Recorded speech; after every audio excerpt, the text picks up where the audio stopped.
Hello, I am Shiny Red Jazz TCG. My actual name is Austin, and in this video, we're going to be checking out ways of shuffling. Because if you're going to tournaments, you're going to local places, or you're just playing friendly, you gotta know how to shuffle your cards so you don't take forever. Now, we'll just jump right into it, so not wasting your time. To begin, most people shuffle a deck like this. They'll grab it, they'll split it across, and then shuffle. Now, the thing with this is, one, it really bends the cards because you're putting it in half. And then two, it's not going to be, they're not going to be facing the same way when you push them together. And so the solution to that is then you turn it around. So that's like this. And then you shuffle together. But it's not good this way. You don't want to shuffle cards like this.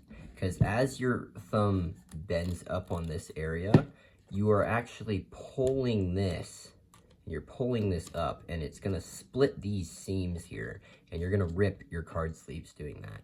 And when you pull it up, as these other cards are coming down, they'll go into these ones, which will then, you can't push it together, and when you try to push it together, then it splits the card sleeve, and sometimes damages your cards, especially if you have like hollow kind of stuff. And so you don't want to shuffle by grabbing the sides of it. If you're going to grab the sides, you can split your deck, and then you'll grab these sides here.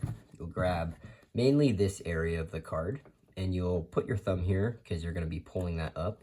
You'll hold it with the other side with your other fingers, and then you'll have your thumb here, the other fingers, and then with this finger, your pointer finger, you're going to kind of bend it how you would on a shuffle like this, where you bend it like this, but you're doing it at the top. So you want to do it slightly away from the thumb. That way you can bend this back to really get the flick on it, or the tension, I guess. And so when you do that, you'll take your deck, you'll split it apart. You'll go right here in this position. Your thumb's here, your other finger's holding it. And here, you'll bend this way, and you'll put it together just like that. And now that you've got this, they're facing the same way. You didn't pull on any seams. And what you do from here is, this is the perfect position to then bridge them together. And so if you don't know how to bridge cards already, you just think of it like a bridge almost. You have this, and you'll kind of bend this down here, so it's kind of like an arch. You'll put these fingers, and you basically push up. And once you've pushed up, you hold your thumbs there so nothing goes out of the way, and then you let go with your bottom fingers. So you go like this, and then you put your fingers here, and that's how you bridge cards, and it goes all together. Now I'm doing this really slowly, so I'm kind of bending them a little bit. When you go fast, your cards don't really bend a lot. So if I go really fast and do this, it's together, I push them in a little bit so it's here, and I bridge it together. Boom. Now you shuffled it. Now there are a couple other ways to shuffle too.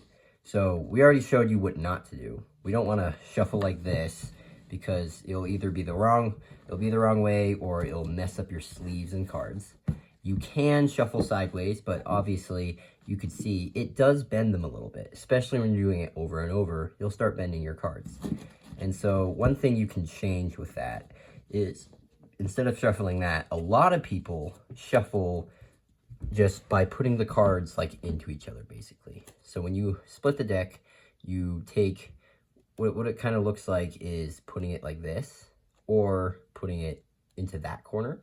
So it's not really like putting the sides together, because once you get the corner in, it all goes together. So you can put it like this, or you can put it like that. And so what it looks like is, if I put the corner in like here, like on the side, it goes like that, and then I push it together. And now I've just done like a whole shuffle, and it was that quick. You just stick it in there, boom. And so when you have really good sleeves that can just go so smooth along other sleeves, and you just put it over each other really quick, you can get this one down super easy and get your deck like super shuffled in the same time it would have taken you to do like a traditional shuffle, which you do with like regular playing cards. And so with Pokemon cards, usually you want to find good sleeves. There are sleeves, we all like our sleeves, but Most ETB sleeves, especially Sword and Shield era and most of Scarlet and Violet era, those ETB sleeves, their corners will like tag up and start to rip when you're doing this one. And so because of that, you can get in trouble like when you're at local tournaments or stuff, because if your sleeves are too like messed up or whatever, people will think, even if you're not, or if it's totally innocent, they'll think that you're marking them on purpose, or they're kind of like broken on purpose, so you know what the card is, when in reality it's just the sleeves just wear and tear over time. So find good sleeves. These ones are kind of more plasticky, they're reflective, as you can kind of see that, and these ones just from Walmart, so you can kind of get them all over the place. There are multiple patterns for this sleeve too, so you can get good ones that you like. I just like the Pikachu, and because my binder has the Pikachu like that, and I like the Pikachu ones. So I'll use these ones. I've used these for a long time now, and like some of them look a little bit dusty because I've had them on so many surfaces.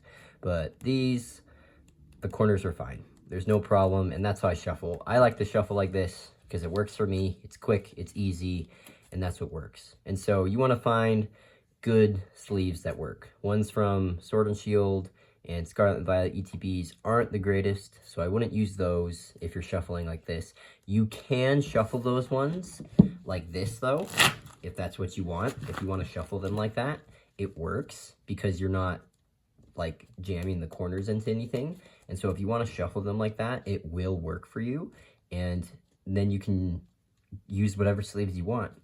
But a lot of sleeves, if you get just good sleeves that can slide against all the other sleeves really easy, these obviously are really good at sliding. And so if you get sleeves like these, use them, they're good, they can shuffle really quickly. So that's how you shuffle, and the kind of sleeves you kind of want when you're doing it. You can use whatever sleeve you want when you're kind of just traditional shuffle, but when you're doing the sideways shuffle where you're putting the deck into itself, you want really good sleeves that slide with the other cards. So that way it's not hitting a corner, but it's just smooth shuffling and you're all set. So really get good at doing that. And for cutting the deck, the last thing we're going to go on is cutting the deck, because it's a courtesy to let your opponent cut your deck. So you're going to be cutting your own deck and your opponent's deck all the time. So obviously cutting a deck is not complicated. You just literally split it and you put one part of the deck onto the other part of the deck. So it's not really hard. However, I've seen most people just do the one cut and it's good. Sometimes you can just say tap. In competitive Pokemon, you can just say tap. So someone finishes shuffling their deck, they set it down, and then you can cut their deck. Or if you trust that they shuffled it good, and you just don't want to waste any time because maybe you're on the clock and you're on a competitive, like a League Cup, you don't want to take a lot of time shuffling or cutting their deck. And so you're really just like tap. You can just say tap or like tap it, and that just basically says it's good, I think it's shuffled well, I don't want to cut it, and you're good. And so you can tap, but when you're cutting, don't do like a ton. You don't want to do a lot of cuts. So like one is good. Sometimes I'll do two, but really that's the max. You don't want to do a whole lot more because then you'll be taking up too much time cutting the deck.